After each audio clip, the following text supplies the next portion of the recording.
नीलम, सगळ्यांचा नाश्ता झाला का? होय, आवर लवकर, सगळी कामं तशीच पडलेत. पण अक्का शितलीचा अजून नाश्ता करायचा राहिलाय. शितली, नाश्ता करून घे. चल उठ.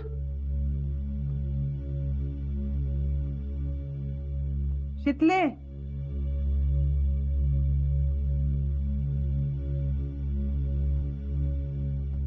नाना या सावकाश.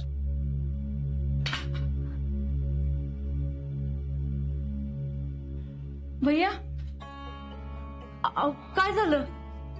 अहो, ठीक आहे ना तुम्ही? अहो काय नाही झालं, सगळं ठीक आहे.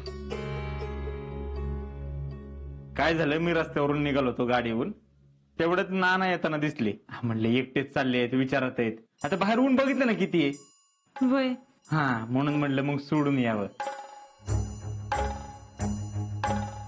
आता आपणच आपल्या माणसाची काळजी घेतली पाहिजे ना. पण माझ्यामुळं उगाच तुला त्रास. त्रास कसला त्याच्यात? आणि मी काय परका आहे का? हा, आणि आम्ही असताना तुम्ही असं उन्हात तानात चालत येणं बरं दिसतंय का? हे आहे का नाही जितू शेठ? काय झालं? अहो काय झालं, मी निघालो होतो, जरा काम होतं माझं. समोरून नाना येताना दिसले. आता मरणाचं ऊन, डोक्यावर छत्री पण नाही. आता आम्ही घरी घेऊन येतो तर आम्हाला कशाला म्हणतात? बाहेर पडू नका म्हणून 1000 वेळा सांगितलं, पण ऐकतात का? बर, पडणार आहे बाहेर तर एखादी छत्री घेऊन जावं का नाही? हा, ते बी नाही. आओ, चावी गाडीची. थांब का जरा. नाना, काही गरज होती की ह्या टायमाला बाहेर पडायची? अरे तसं महत्वाचं काम होतं. आता तिकडच्या कुठल्या तरी कामगाराला पैशाची मदत पाहिजे होती. आता हे सगळे कामगार मिळून त्यांना पैसे गोळा करून देणार होते, म्हणून तिकडे गेले होते. आता एखाद्याची गरज आहे म्हणलं हो. आता तुम्ही नसता गेला तर काम झालं नसतं का? पण जाणं आपलं कर्तव्य आहे ना. अहो बरोबर आहे नाना. बरं मला सांगायचं, मी गेलो असतो, मी केली असती मदत. आणि तुम्हाला तिकडे जायचंच होतं तर आपली गाडी मागून घ्यायची ना. आता घरच्या गाड्या आहेत म्हटल्यावर चालत कशाला जायचं? हा, ती काय नाही, आज जमेल त्याच्याबरोबर एक गाडी बाहेर ठेवतो मी. नाही त्याची काय गरज नाही रे. गरज कशी नाही नाना? हा, तुमची तब्येत चांगली असती तर गोष्ट वेगळी होती नाना. आता काळजी घ्यायला पाहिजे ना. ते काय नाही, मी सांगतो जमेला. अरे नको, अगदीच लागली तर हक्कानं मागून घेईन गाडी. ठीक आहे, पण नानांनाच नाही, घरातल्या कुणाला बी बाहेर जायचं असतं तर हक्कानं मागून घ्यायची बरं का गाडी.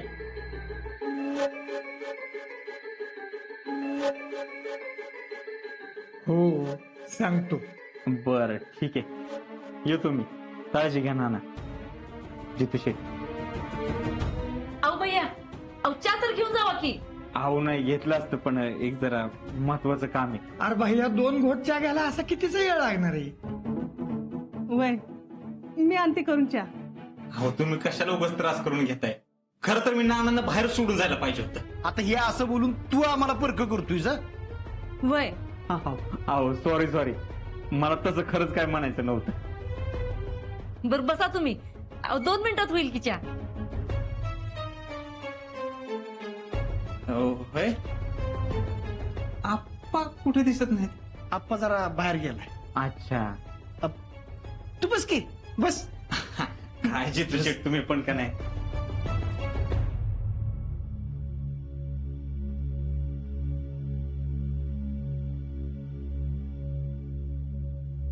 थांब शीतल. मी अभ्यासाला जाते. अगं परीक्षा झाली ना तुझी? वय, पण पुढचं वाचत बसणार आहे. ते नंतर वाच, मला तुझ्या संगत बोलायचंय. अगं तिला वाचत बसायचं तर जाऊ दे की तिला. नंतर बोल तिच्याशी काय ती. नंतर नको, आताच बोलायचंय. बोल. बघितलं का काय? एवढं सगळं होऊन पण भैया आपल्यासाठी किती करतात. बर, मग म्हणजे हे बघ आई, तुम्हाला सगळ्यांना या सगळ्याचं कौतुक वाटत असेल, मला नाही वाटत. अरे कौतुक वाटायचं काय संबंध? कौतुक नाही तर अजून काय?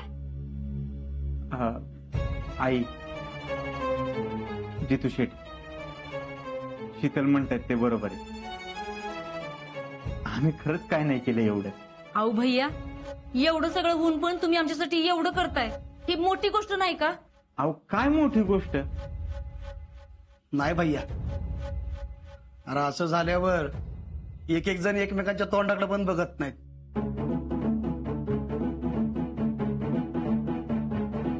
तुझ्या मनाचा मोठेपणा आहे हो. अहो जितू शेठ, तुम्ही बाहेरच्या माणसांबद्दल बोलताय आणि मी काय बाहेरचा आहे का? हा, जे काय घडलं त्याच्यामुळे आम्हाला ना आमच्या घरच्यांना त्रास झाला, म्हणून काय संबंध तोडणं मला काय पटत नाही. हा, आता बाकी गैरसमज वगैरे ते वेळ गेला दूर होतील ते पण. हा, आणि आम्ही काय कुठल्या टोकाच्या निर्णयाला पोहोचलेलो नाही, तेवढी समज हाय आमच्यात. बाकी तुम्ही म्हणाल ते मान्य. शीतल, अजून पण विचार कर. मी काय म्हणतो आई, मी नंतर येतो. म्हणजे अहो भैया, तुम्ही काय बाहेरच आहे का? तुम्ही आमच्या संग आमची प्रत्येक चूक विसरून चांगलं वागणार आणि आमच्याकडनं प्रत्येक वेळी तुमची निराशा का व्हावी? हे बघा, जे काय होईल ते चांगलं होईल, पण तुम्ही प्लीज शीतलला काय बोलू नका. बघितलंस का? अगाय, काय बघितलंस का? यो माणूस नाटक करतोय, खोटं बोलतोय यो. शीतल, ह्यो तुमच्या संग गोड गोड बोलून तुम्हाला त्याच्या जाळ्यात अडकवतोय. त्याला आधीपासूनच माझ्या संग लग्न करायचं होतं, मागं लागला होता माझ्या. मी नाही म्हणलं म्हणून तुमच्यावर उपकार करायचं नाटक केलं यानं. शीतल, अगं काय बोलतीस? भैयाने आपल्याला मदत केली कारण गरज होती आपली. हा, योच तर प्लॅन होता याचा. आधी गरज निर्माण करायची आणि मग मदत करायची आणि मग त्या उपकाराची परतफेड माझं याच्या बरोबर लग्न लावून करून घ्यायची.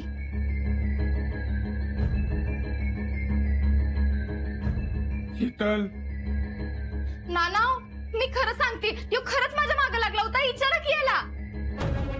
शीतल, काय पण तोंडाला येईल ते बोल नगस. भैया असं आयुष्यात कधीच वागणार नाहीत. एक मिनिट थांबा, मी येतो. ना ना, काळजी घ्या, येतो मी. आई सर, चितू शेठ, नानांची काळजी घ्या.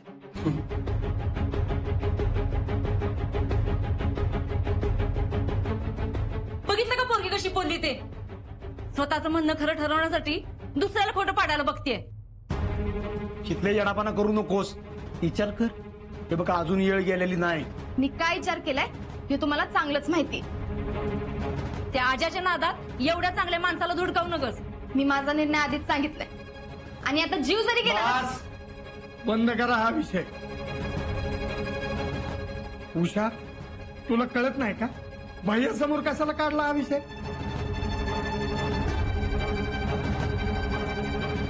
अक्का,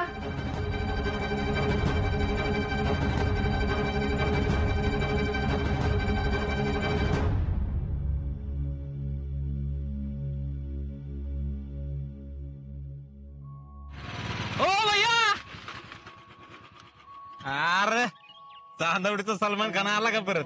काय भैया? मामाकडे गेला होता ना रे? हा. आला का मटन बिटन आणून? हा, इतका उशीर का लावला? अहो अब्बू इकडे सोडूनच चालते. हा, बास कर तुझ्या स्टोर आहे. बरं एक काम कर आता, हा. घरी जा, बॅग बिग ठेव, तिथनं माझ्या बंगल्यावर जा. टॅलेंट असेल तिथं, माझी 4 व्हीलर घे, टॅलेंटला घेऊन ये ऑफिसवर. हा, आता चालत जातोय बे. गाडी घेऊन जा माझी. अहो भैया तुम्ही अरे, जा रे. काय, मी जरा वॉकिंग करतो, हेल्थ मेंटेनन्स पाहिजे ना. हा, मेंटेनन्स महत्वाचे. हा, आणि ती केस साईडला घेऊन गाडी चालव, नाही तर दडकवशील कुणाला तरी. हा हा, चालेल. नीट जा. ओके. भैयासाहेब, ओ भैयासाहेब, शेखर का रे? काय तुमचं लक्ष नाही राव आमच्याकडे. अरे असं काय नाही, बोल की. तुमचं आपण एकदम क्वालिटी फोटोशूट करूया की. कर बाबा. आता किती दिवस ते जुने जुने फोटो फ्लेक्सवर टाकायचे, त्यापेक्षा कोट बीट घालून फेटा विटा घालून फोटोशूट करूया की. असं म्हणतोस? हा काढू मग. येऊ का? हा चला. ए, थांब.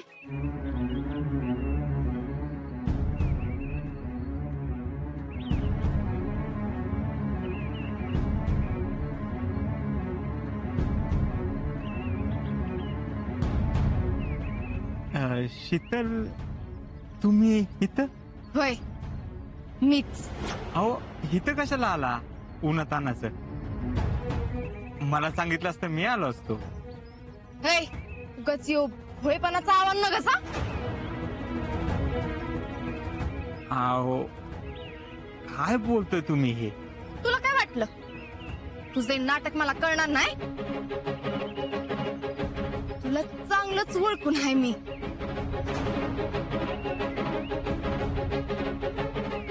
नाटक? अहो असं काय नाही. काय हाय आणि काय नाही ते मला सांगू नकस. माझ्या घरचे फसले पण मी फसणार नाही. तुमच्या घरच्यांना मी का फसवेन? माझ्या संग लग्न कराय. तू आधीपासून माझ्या मागायस हे चांगलंच माहितीये मला. मी तयार होणार नाही हे ओळखूनच तू मुद्दाम माझ्या घरच्यांना प्रॉब्लेम मध्ये टाकलंस आणि मग स्वतः त्यांना मदत करून त्यांच्या समोर हिरो झालास. सगळ्यांना माझ्या घरी तू पसंत आहेस. पण तुला काय वाटलं माझ्या घरच्यांना हाताशी घेऊन त्यांना फूस लावून मी तुझ्याशी लग्न करायला तयार होणार आहे? अहो आमच्या मनात असं काहीच नाही. तुझ्या मनात काय आहे ना ते चांगलंच माहितीये मला. पण तुझ्या या भोळेपणाला मी भीक देणार नाही.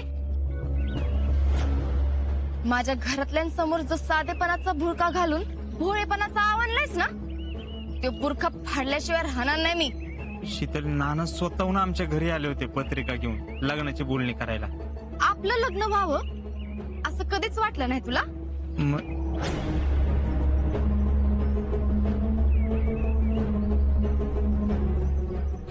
म्हणजे हे बघ माझ्या संग लग्न करायचं स्वप्न बघणं सोडा. मी जर लग्न केलं तर आजा संगच करीन.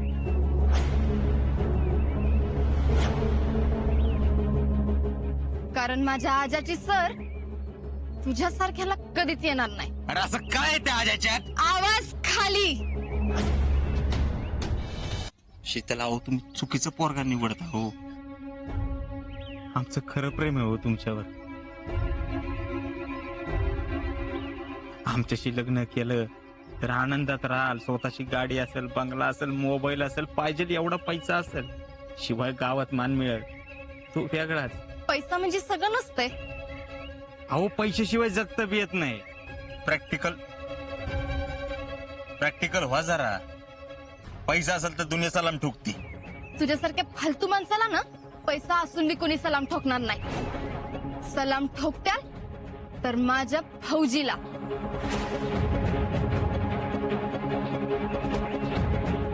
तुझ्या तोंडावर तुझं गुणगान गाणारे लय असतील र.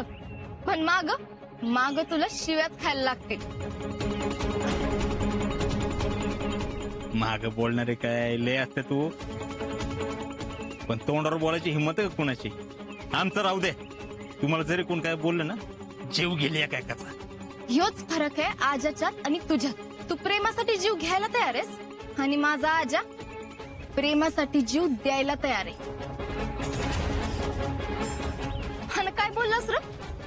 कुणाची काय बोलायची हिंमत होणार नाही म्हणून? माझा फौजी बोलूनच गेला की. चुकून बी शीतलीच्या माझ्या नादाला लागायचं नाही, कारण शीतलवर माझं प्रेम आहे. तेव्हा काय केलंस? काय नाही, कारण तू काही करू बी शकत नाही. कारण माझा आजा फौजी आहे, फौजी.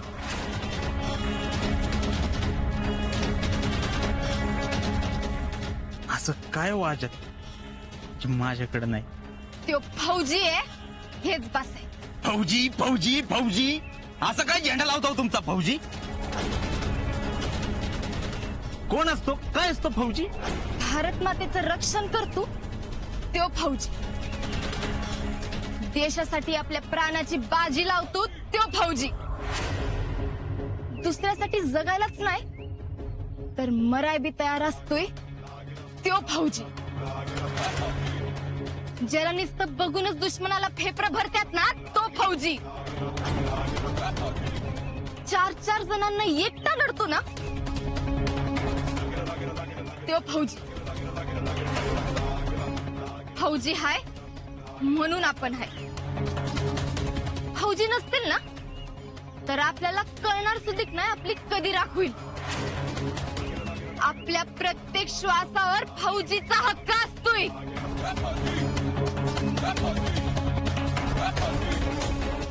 तुझ्यासारख्या फालतू आणि स्वतःचा विचार करणाऱ्या माणसाला काय कळायचं फौजी काय असतोय ते. जिला कळतं ना फौजी काय असतोय ते, तीच असती फौजीची बायको. तुला किती जोर लावायचा ना लाव, पण एक गोष्ट लक्षात ठेव, माझं प्रेमच जिंकणार आहे. कारण फौजीला हार माहिती नसते. लग्न तर माझं फौजी बरोबरच होईल. कारण वाघीण वाघालाच शोभून दिसते. जा, तुला जे काय करायचंय कर जा.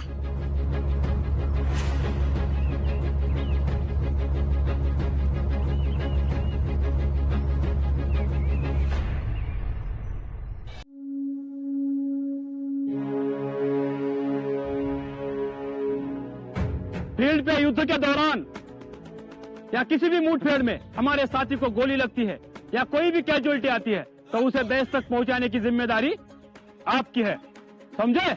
जी साहब। युद्ध के दौरान ये काम कतई आसान नहीं है, उसके लिए आपको तैयार होना जरूरी है. अब तक आपने हमेशा आपका बेस्ट टाइमिंग दिया है, लेकिन वो अकेले दौड़ते वक्त अपने बड़ी को साथ में लेकर दौड़ना बहुत ही मुश्किल होता है. और आपको आज अपने बड़ी को साथ में लेकर आपका बेस्ट टाइमिंग देना है, जैसे नॉर्मल देते हो. तो देखते हैं कौन कम टाइमिंग में ये टास्क पूरा करता है. सभी तैयार? जी साहब. गुड. मुश्किल वक्त बराबर से. चलो अपने अपने बड़ी को पकड़ो. गो.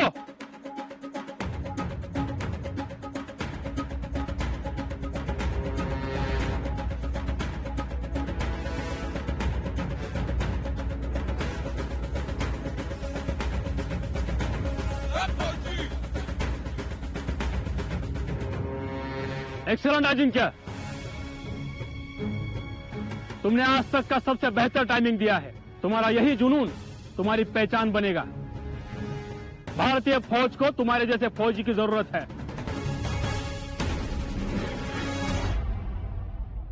बाकी सभी रिक्रूट्स ध्यान दे, ऐसा ही प्रदर्शन आपका होना चाहिए. पूरी लगन के साथ ट्रेनिंग पूरी करनी है, समझे? जी साहब. गुड. 5 मिनट के लिए लाइन तोड़. साहब.